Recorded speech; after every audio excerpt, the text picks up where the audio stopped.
مجھے قطر کی گورنمنٹ نے یہاں دوحہ بنایا من قطر من بلاد العرب تاکہ ہم فلسطین کی ایشو کے بارے میں بات کر سکیں۔ اس وقت دنیا میں ایک ایسی سچویشن کہ کوئی بھی فلسطین کے مسئلے پر بات کرنے کو تیار نہیں، اور عرب ممالک اتنی دولت ہونے کے بعد فلسطین کے بارے میں ایک آواز بھی نہیں اٹھا سکتے۔ اسی ٹائم صرف قطر ایک ایسا ملک ہے جسے پوری دنیا سے لوگ یہاں پہ بلا کے فلسطین کی ایشو کو اٹھا رہے ہیں۔ لیکن اب کوشچن یہ ہے کہ یہ سارے عرب ممالک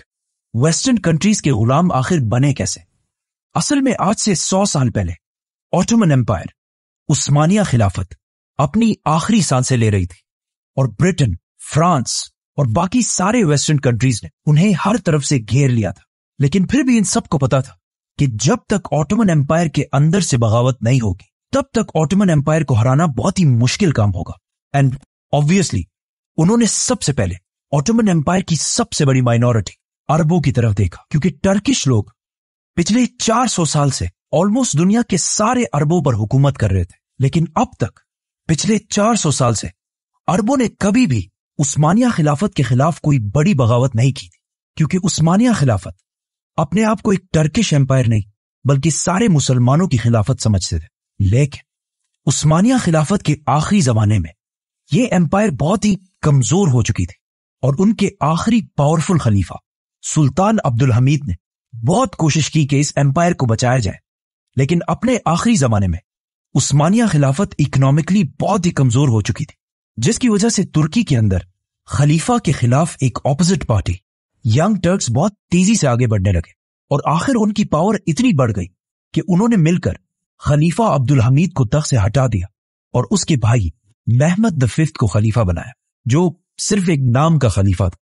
اور پاورز اس کے پاس کچھ بھی نہیں تھے۔ ساری پاور صرف اور صرف ینگ ٹرکس کے پاس تھی، جو بالکل ایک اینٹی اسلامک اور نیشنلسٹ پارٹی تھی۔ مطلب ان کا ماننا تھا کہ ترکی کی ساری کمزوریوں کی وجہ اسلام اور باقی مائنورٹیز، آرمینینز، گریکس اور سب سے بڑھ کر عرب ہیں۔ اسی لیے ینگ ٹرکس نے خلیفہ کے ہوتے ہوئے بھی ترکی میں عربی سیکھنے پر کافی حد تک پابندی لگا دی تھی، جس کی وجہ سے عرب اور ترکوں کے درمیان حالات بگڑنے لگے، اور اسی ٹائم کا زبردست فائدہ اٹھا کر برٹش سیدھا عربوں کے پاس گیا اور انہیں کہا کہ تم یہ ترکوں کی غلامی کیوں کر رہے ہو؟ تم تو اتنی عظیم قوم، اور عربوں کا اپنا ایک آزاد ملک ہونا چاہیے، اور تمہاری اس آزادی کو حاصل کرنے میں ہم برٹش تمہاری مدد کریں گے۔ اور انگریزوں کو پتا تھا کہ عرب ان کی بات تبھی مانیں گے جب ان کے پاس عربوں میں سے ہی ایک بہت سٹرونگ لیڈر موجود ہو، اور جب وہ لیڈر آٹومن امپائر کے خلاف بغاوت کرے تبھی سارے عرب ہماری بات مانیں گے۔ اور کچھ ہی عرصے میں انہیں اس کام کے لیے سب سے زبردست بندہ مل گیا، جس کا نام تھا شریف حسین بن علی۔ انگریزوں نے اس آدمی کو بہت سوچ سمجھ کر چنا تھا، کیونکہ شریف حسین کوئی عام آدمی نہیں بلکہ ان کا تعلق سیدھا رسول اللہ صلی اللہ علیہ وسلم کے خاندان بنو ہاشم سے تھا، اور وہ آپ صلی اللہ علیہ وسلم کی بیٹی